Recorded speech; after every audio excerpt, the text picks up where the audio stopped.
TGIF, guys. Thank God it's Friday. Thank God I'm Filipino, which is what we always celebrate here on Kababayan, LA, which is Pinoy Pride. Today is no different. We are going to give you your last invite to join us on Sunday for Fides da Cliché, a one-night only play to be staged at the Pantages Theater. We have more information about that for you later on in the program, because I've been hearing that there are miracles that have been happening to the production or to the production staff and all that. We're going to be discovering that today on the show. Magandang hapon sa inyong lahat. My name is Janelle So, and speaking of invitations, I'd like to invite you to come travel with me to Taiwan. This is the third straight time or straight year that we're doing Travel to Taiwan with LA 18. Guys, I enjoyed the first two trips with some of our Kababayan LA viewers, and this time we are putting out this call to all of you. If you want to vacation with yours truly, I will be your personal tour guide and escort all over Taiwan. That's the number to call on the screen. We are leaving on April 1st. Information on the screen. We have limited slots available, so call now. This will include stops from LA to Taiwan, of course, accommodation in Taiwan for 5 days, all the tours, all the meals, plus your ticket to the Philippines from Taiwan as well. So you get to visit your friends and family also in the Philippines. Speaking of the Philippines, a lot of our Kababayans actually migrate here from the Philippines, and we all go through the struggles of being an immigrant. One such Kababayan that went through these struggles actually wrote a book, and in the book writes down all her learnings and everything that she discovered, and she wants to share that with us. I'm talking about Maureen Francisco. It Takes Moxie is the title of her book, and she is joining us right now via phone. Hello, Maureen, and welcome to Kababayan LA. Hi, Janelle. How are you doing? I am good. Thank you so much for joining us. I read the book, so many things, so many profound experiences that you shared. Thank you for being candid and for sharing all those experiences with your readers. Yes. So I wrote the book because I was talking with a group of friends who told me there aren't that many opportunities in this country. And I told them, wait a minute. My grandmother came here from the Philippines in her 50s.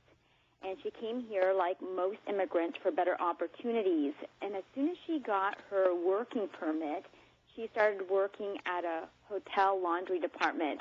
Now, mind you, Janelle, it's not glamorous, but my grandmother had obligations. Lola had obligations. She had 9 children and 40 grandchildren at that time. So she knew she had to work while people her age were retiring. So I gave that perspective to my friends to look at the opportunities out there. It might not be glamorous today, but you don't know where it will take you in the future.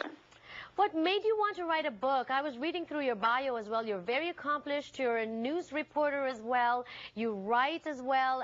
But, you know, writing a book is something that's, I would assume, is more tedious because you pour your hearts, your thoughts into it.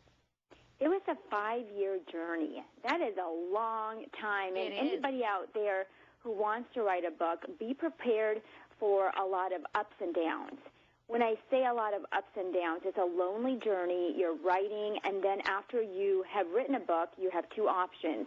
You can either self-publish or go the traditional route, which is find an agent, and then that agent solicits that book to a publisher.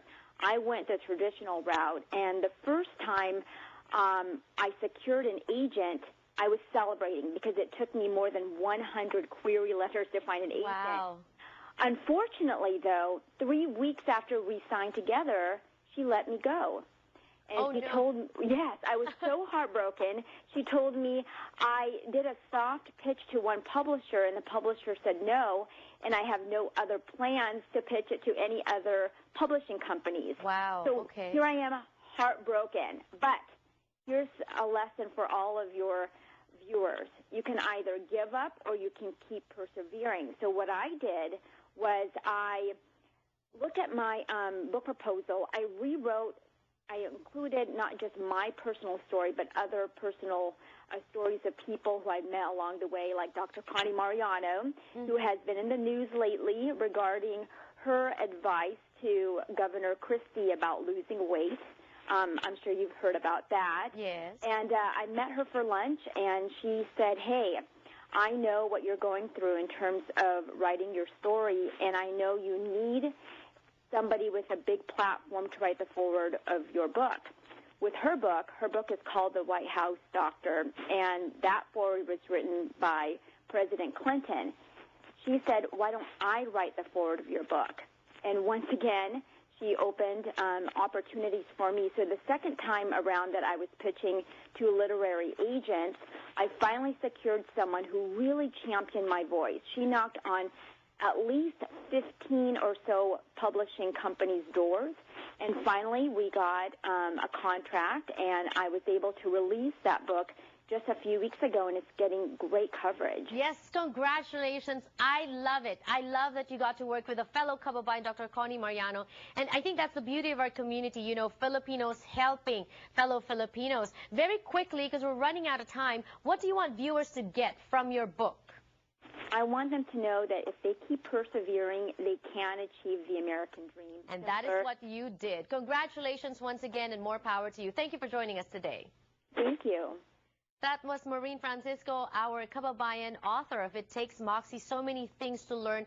Very inspiring book, so I suggest you pick up your copy now. I know that it's available on Amazon.com as well. When we return on Kababayan LA, get ready to travel.